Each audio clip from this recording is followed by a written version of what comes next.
नमस्कार दोस्तों, मेरा नाम है चिराग गुठी और आप देख रहे हैं क्राइम तक। इस वक्त की बड़ी खबर है, शाहरुख खान के बेटे आर्यन खान को गिरफ्तार कर लिया गया है। दरअसल 3 लोगों को अरेस्ट किया गया है और अब उनको मेडिकल के लिए लेकर जाया जा रहा है और ऑब्वियसली अब पूछताछ की जाएगी। दरअसल जो सैंपल्स वहाँ से रिकवर किए गए हैं ड्रग्स के, जो 4 तरीके की ड्रग्स वहाँ बताई जा रही है, वो सैंपल भी जब टेस्ट किए गए तो वो ड्रग्स ही पाई गई और उसके बेसिस पर जब इन्वेस्टिगेशन हुई तो ऑब्वियसली कई सारे व्हाट्सएप चैट्स को खंगाला गया। इसके अलावा उनके फ़ोन रिकॉर्ड्स खंगाला गया। आर्यन खान ने किन किन लोगों से बात की जब ये पार्टी ऑर्गेनाइज हो रही थी उससे पहले और बाद में और उस दौरान, ये तमाम कॉल्स को एनालाइज किया गया। इसके अलावा जो उनके खिलाफ सबूत मिला है वो ये मिला है कि वो फोटोग्राफ्स कुछ सामने आई हैं। ये भी सामने आया कि वो सेवन कर रहे थे और खुद उन्होंने अपने कन्फेशनल स्टेटमेंट में बात बोली है। हालांकि अब सवाल ये खड़ा होता है कि दूसरे लोग उनके बारे में क्या बोलते हैं वो ज़्यादा अहमियत रखेगा सबूत वनिस्पत कि वो खुद क्या बोल रहे हैं, क्योंकि वो तो कोर्ट में जाकर ऑब्वियसली वो इनकार कर देंगे। इस तरह के केसेस हमने देखे हैं। अब सवाल ये उठता है कि जो केस उनके ऊपर बनाया गया है, क्या ऐसा तो नहीं कि उनको बचाने के लिए कम ड्रग्स की कम मात्रा जो है वो उसको एक तरह से कहा जाए एनसीबी ने लगाया गया, ये देखने वाली बात होगी। क्योंकि इसमें सबसे बड़ी बात यह कि उनको अरेस्ट किया गया है। अब सवाल ये उठता है कितनी क्वांटिटी उनके पास से मिली है, उसमें कितना प्रोविज़न है, कितनी सज़ा हो सकती है, कौन कौन से सेक्शंस उनके ऊपर अप्लाई किए गए हैं। क्योंकि कई सारे केसेस में हमने इस तरह से दोस्तों देखा है कि जो ड्रग्स के केसेस होते हैं उसमें जब अगर कम मात्रा में ड्रग्स रिकवर हुई हो तो ऑब्वियसली पनिशमेंट भी कम हो जाती है। कई केसेस में ऐसा होता है कि टाइमली बेल भी हो जाती है, कई केसेस में ऐसा होता है कि आगे जाकर कन्विक्शन रेट नहीं होता। तो ये ऐसी चीज़ें हैं जो देखने वाली बात होगी, क्योंकि ऑब्वियसली उनके जो पिता हैं शाहरुख खान हाई प्रोफाइल शख्स हैं और ऐसे में हर तबके में उनकी पहुंच है। तो क्या वाकई ये सोचना कि इन्फ्लुएंस नहीं होगा ये केस, ये ऑब्वियसली ये सोचना बड़ी अजीब सी बात होगी, क्योंकि इस तरह के केसेस में बहुत ज़्यादा प्रभाव रहता है और ख़ुद का जब बेटा फंसा हो तो ऑब्वियसली जो बाप है वो बचाने के लिए हर तरह के हथकंडे अपनाएगा। खैर ये अलग बात हुई, लेकिन सबसे बड़ी बात यह है कि जो एविडेंसेस मिले हैं उसके बेसिस पर उनको गिरफ्तार कर लिया गया है। साथ में कुछ और लड़कियों के नाम भी सामने आ रहे हैं। दरअसल 3 लड़कियाँ दिल्ली की हैं जो बड़े कारोबारियों की लड़कियाँ हैं जो क्रूज़ पर गई थी और पार्टी कर रही थी। ये भी पता चला है कि दिल्ली की एक फर्म थी जो जिसने पार्टी ऑर्गेनाइज़ की थी और कई ऐसे लोग थे जो पार्टी में नहीं पहुंच पाए क्योंकि मिसमैनेजमेंट रहा। काफ़ी लोग वहां पहुंचे थे। जब ये दरअसल 2 या 3 दिन का ये बता रहे हैं कि पूरा ये था क्रूज़ की पार्टी थी कि 2 या 3 दिन 2 अक्टूबर 2 बजे के आसपास ये चेक इन था और उसके बाद 4 या 5 तारीख तक ये पूरा था, ऐसा इनका वो एजेंडा था। लेकिन इससे पहले ही छापा मारा गया।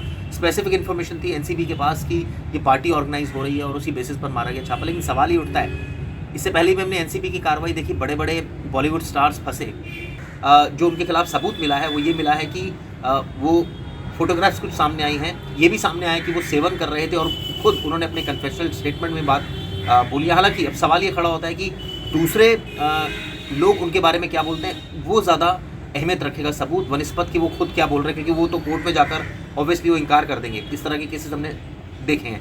अब सवाल ये उठता है कि जो केस उनके ऊपर बनाया गया है, क्या ऐसा तो नहीं कि उनको बचाने के लिए कम ड्रग्स की कम मात्रा जो है वो उसको एक तरह से कहा जाए एनसीबी ने लगाया गया, ये देखने वाली बात होगी। क्योंकि इसमें सबसे बड़ी बात यह कि उनको अरेस्ट किया गया है। अब सवाल ये उठता है कितनी क्वांटिटी उनके पास से मिली है, उसमें कितना प्रोविज़न है, कितनी सज़ा हो सकती है, कौन कौन से सेक्शंस उनके ऊपर अप्लाई किए गए हैं। क्योंकि कई सारे केसेस में हमने इस तरह से दोस्तों देखा है कि जो ड्रग्स के केसेस होते हैं उसमें जब अगर कम मात्रा में ड्रग्स रिकवर हुई हो तो ऑब्वियसली पनिशमेंट भी कम हो जाती है।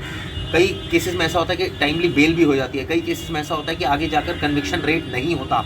तो ये ऐसी चीज़ें हैं जो देखने वाली बात होगी, क्योंकि ऑब्वियसली उनके जो पिता हैं शाहरुख खान हाई प्रोफाइल शख्स हैं और ऐसे में हर तबके में उनकी पहुंच है। तो क्या वाकई ये सोचना कि इन्फ्लुएंस नहीं होगा ये केस, ये ऑब्वियसली ये सोचना बड़ी अजीब सी बात होगी, क्योंकि इस तरह के केसेस में बहुत ज़्यादा प्रभाव रहता है और ख़ुद का जब बेटा फंसा हो तो ऑब्वियसली जो बाप है वो बचाने के लिए हर तरह के हथकंडे अपनाएगा। खैर ये अलग बात हुई, लेकिन सबसे बड़ी बात यह है कि जो एविडेंसेस मिले हैं उसके बेसिस पर उनको गिरफ्तार कर लिया गया है। साथ में कुछ और लड़कियों के नाम भी सामने आ रहे हैं। दरअसल 3 लड़कियाँ दिल्ली की हैं जो बड़े कारोबारियों की लड़कियाँ हैं जो क्रूज़ पर गई थी और पार्टी कर रही थी।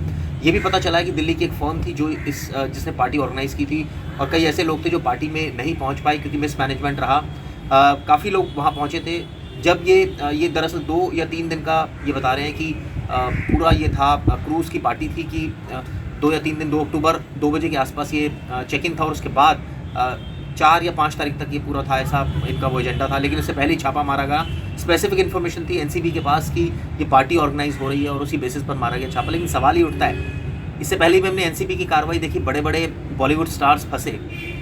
क्या कार्रवाई हुई एट द एंड हम सबको पता है। एक टाइम के बाद बेल मिल जाती है आरोपियों को और एक टाइम के बाद ये केस का क्या हश्र होता है, इसको अगर प्रॉपरली फॉलो किया जाए तो और एग्जैक्टली पता चलेगा। लेकिन हमने देखा है कि इस तरह के केसेस में जो बड़े बड़े स्टार्स होते हैं उनका कुछ ज़्यादा नहीं बिगड़ता, सिवाय कुछ समय के लिए कि हाइप रहता है मीडिया में, एक तरह से कहा जाए कि वो अरेस्टिंग उनकी शो होती है, उसके बाद वो कुछ दिन जेल में रहते हैं और उसके बाद उनकी बेल हो जाती है और उसके बाद क्या रहता है केस में, कई साल केस चलते हैं और उसके बीच में सेटिंग का भी गेम होता है। ये सब हमने देखा है। तो क्या होगा इस केस का हश्र आपको बताएंगे। फिलहाल ये वीडियो आपको कैसी लगी मुझे ज़रूर बताइएगा। थैंक यू दोस्तों।